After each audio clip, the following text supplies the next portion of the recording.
兩個星期咧，其實咧一路咧都印度嘅一啲團體啦，咁同埋咧就我哋本會有好多議員啊，咁我都知道，譬如葉劉淑儀議員、許智峯議員今日都出咗封信，因為其實我哋好多議員咧都收到咧一啲求助嘅，咁就係講咧有好多香港嘅居民就係滯留咗喺印度，咁咧就佢哋係好急需咧，好希望啊，就係政府派包機就可以咧載佢翻嚟啊！咁但係咧就我因為點解觸發我咧？就我見到今日好似有個訪問咧，就係好似我哋個局長咧，就唔知講緊秘魯嗰單嘢嘅，就話咧都都做咗好耐，點咁啊！咁啊，但係咧今次呢個印度咧個情況咧就係我因為啱一個鐘頭前嘅啫嚇，老老實實就收到一個個案，咁啊其中一個女士咧，咁我覺得真係要同社會講，而係咧係急嘅，咁我希望咧局長咧或者特區政府咧就係真係要救命啦，即係咁樣啊！嗱有一個我收到個個案咧就佢又患咗愛迪生氏病，叫 Addison disease 嗱，其實我真係唔係咁熟㗎嚇。就個情況咧，就係個腎上腺嘅功能咧，就唔全面，同埋皮質個醇咧過少，係一種長期性嘅內分泌病。佢需要長期服用類固醇嚟取代身體不能製造嘅荷爾蒙。個情況最大件事咧，就係佢如果一日唔食藥咧，佢第二日就起唔到身㗎。咁佢好擔心咧，冇藥食同埋自己嘅身體嘅狀況。佢滯留嘅印度嘅城市咧，佢試過好耐啦，即係呢段時間就無論自己或者透過啲朋友咧去揾呢隻藥，但係揾唔到。佢咧就係將原本帶去嘅藥咧，就係減低嗰啲劑量啊，即係原本要佢食咁多咧，佢就減低嘅劑量。但係咧，即使係減低咗劑量咧，其實佢只係得返一個星期嘅藥。咁當然佢減藥梗係想食耐啲啦。但係因為個滯留期一路咁延長，而家咧係延長到咧即係嗰邊印度啊嚇，就5月3號。所以如果仲唔能夠及時翻嚟香港就醫攞到藥咧，其實佢覺得咧生命係受危險嘅。咁跟住佢講嗰啲咩病嗰啲嘢，我唔詳細講啦。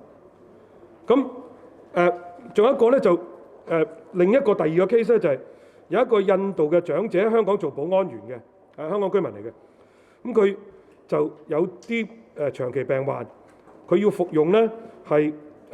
20幾年咧都係會4個星期咧就要去覆診，就食嗰啲精神科嘅藥物。同樣咧，佢滯留咗印度咧已經幾個星期，就當然係冇覆診啦。咁亦都擔心咧，佢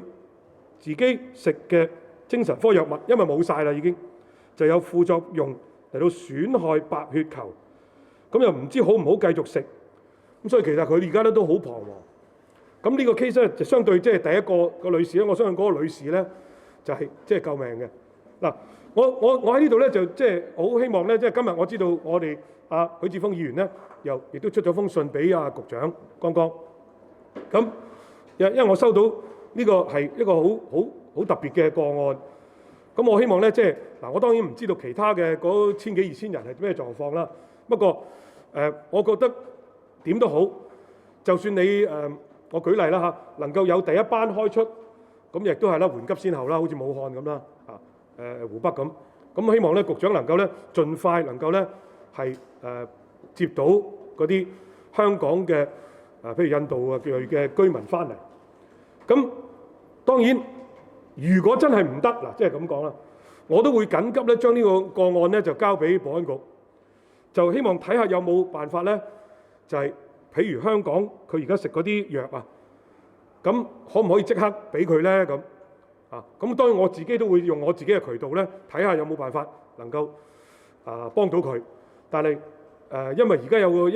經驗，譬如武漢湖北嗰個情況咧，就確係咧有好多喺武漢或者湖北嘅人咧，事實上咧就有啲喺衛生署啦，有啲去睇開私家醫生，但係如果嗰啲藥真係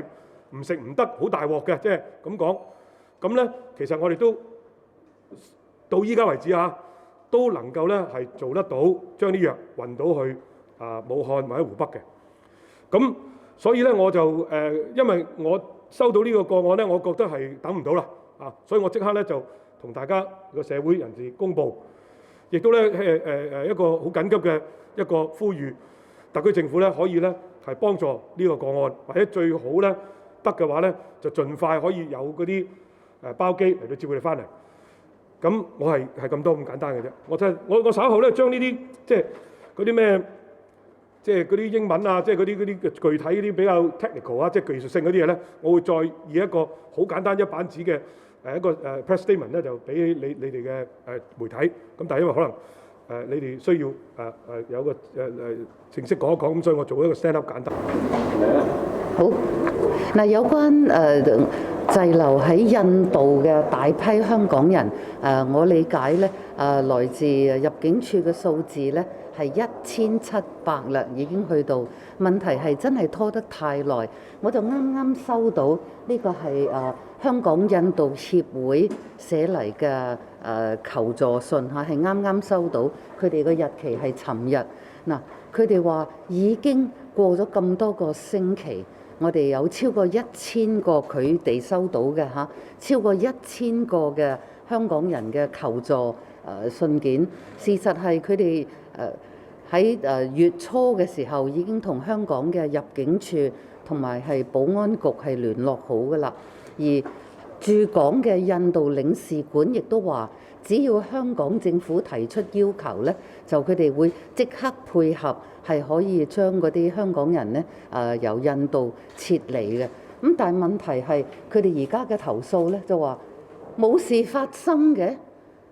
搞咗成幾個星期係一啲進展都冇。佢就要求我以一種緊急嘅形式咧係幫佢哋手。呢件事有咩嘢可以幫？我就諗嚟諗去，你去提出緊急質詢咧係不會被批准嘅，大家心裏有數啦亦都冇大會添啊！而家都真係基本上係淨係講財政預算案，所以我亦都唔想再等到星期一。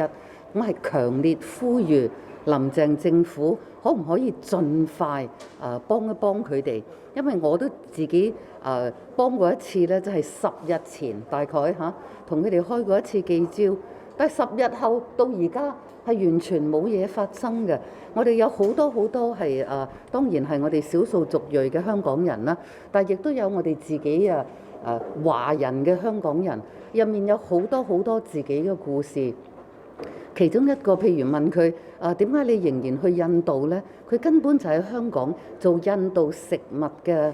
生意嘅，佢就要去印度採購，但係問題係佢就